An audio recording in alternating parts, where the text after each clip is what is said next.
un générique et en plus des applaudissements. Bah, c'est le chouchou du studio. Ah, Qu'est-ce que tu veux. Je peux pas rivaliser. Alors quel est le projet? Alors ça va pas être le même style en fait. Ah ouais, là on est plus dans le no-homo là. Vas-y. Donc ouais, je t'ai fait un truc sur les OST. Alors c'est quoi les OST en fait? Parce que c'est un peu cryptique comme concept. Ouais, donc c'est les rappeurs français qui font du son effectivement influence West Coast. Alors c'est vrai qu'il y a eu plein d'appellations, donc de G-Funk à la française, à Bandana Music, en passant par les mecs chelous qui parlent que de cul. Alors j'ai décidé de simplifier. Ta définition?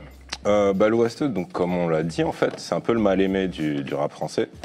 Déjà parce que beaucoup le considèrent comme une anomalie et surtout une sorte de petit salopard qui singe ses homologues qu'un riz, alors que comme on l'a dit à l'instant, un OST fait pas plus l'américain qu'un type qui se cale des doigts sur Nas, Jay-Z ou Mobb Deep depuis 20 ans.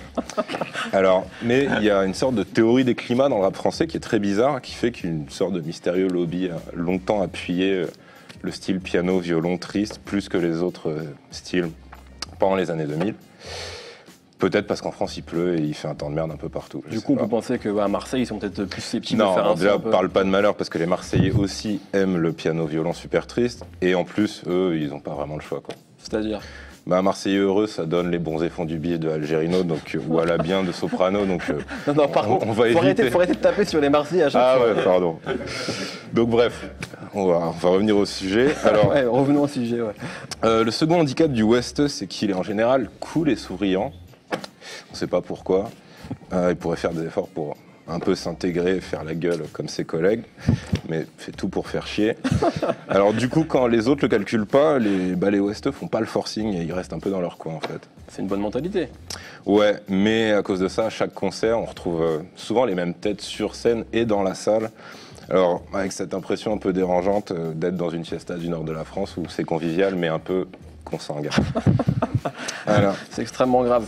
Comment ça se fait du coup que ça n'ait jamais pris à plus grande échelle? Parce que là, c'est bonne ambiance, ouais, bonne mentalité. C'est vrai. Donc, pour la même raison que les gens préfèrent écouter l'autotune plutôt que la tollbox, parce que le public est con comme un balai, tout simplement. Plus sérieusement, s'il te plaît. Plus sérieusement, alors ça, c'est ma théorie en fait. C'est parce qu'en France, c'est vrai qu'on n'a pas de pétrole, mais on n'a plus d'idées non plus. Donc, en gros, si une tête d'affiche, on va dire, allez, si Booba, au hasard, avait choisi la West plutôt que le South en 2006, il est probable que l'intégralité des suiveurs aient acheté des bandanas et fait des W avec leurs doigts jusqu'à aujourd'hui. D'ailleurs, soit le A et sa clique ont menacé tout le monde pour faire l'intégralité des premières parties des West ricains quand ils viennent, soit tout le monde s'en fout, je sais pas. Et, alors du coup, niveau discours, on a parlé dans la précédente émission du rap conscient. Oui, ça me dit quelque chose. On a énormément d'ennemis à cause de ça. On peut considérer que le rap West, c'est quoi? C'est l'ennemi du rap conscient? Non, pas du tout, parce qu'en fait, le West est tolérant. Et pour citer une rime de Papillon, respect au rap conscient, même si parfois il m'ennuie, je préfère que les gens baissent sur mes sons plutôt qu'ils étudient. Et c'est vrai, je sais pas si tu as déjà essayé de niquer sur du Curry Jet, enfin si je sais, mais le public n'a pas à le savoir.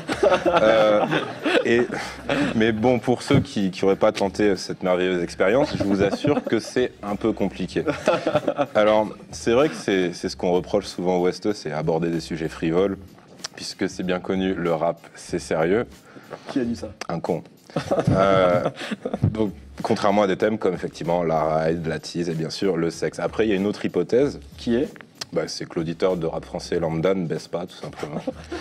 C'est vrai que c'est pas en te baladant en street swag, et en citant du Jules que tu vas serrer quoi que ce soit. Donc il va pas écouter des sons qui lui parlent de ça.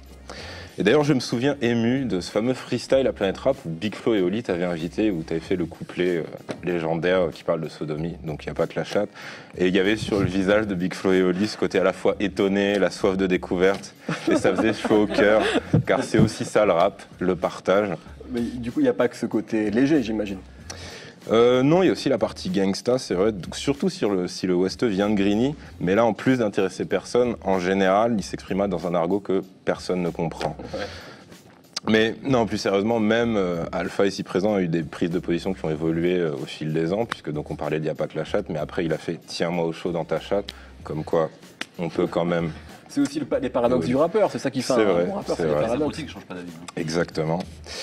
Alors ok, niveau ride à Paris, entre les embouteillages, les vélos et le bus, c'est la loose. Ok, il y a un côté folklore parce que, en général, il y a aussi des blancs et des asiatiques dans les West et ils vont avoir tendance à ressembler bizarrement à des des chicanos, on sait pas vraiment pourquoi.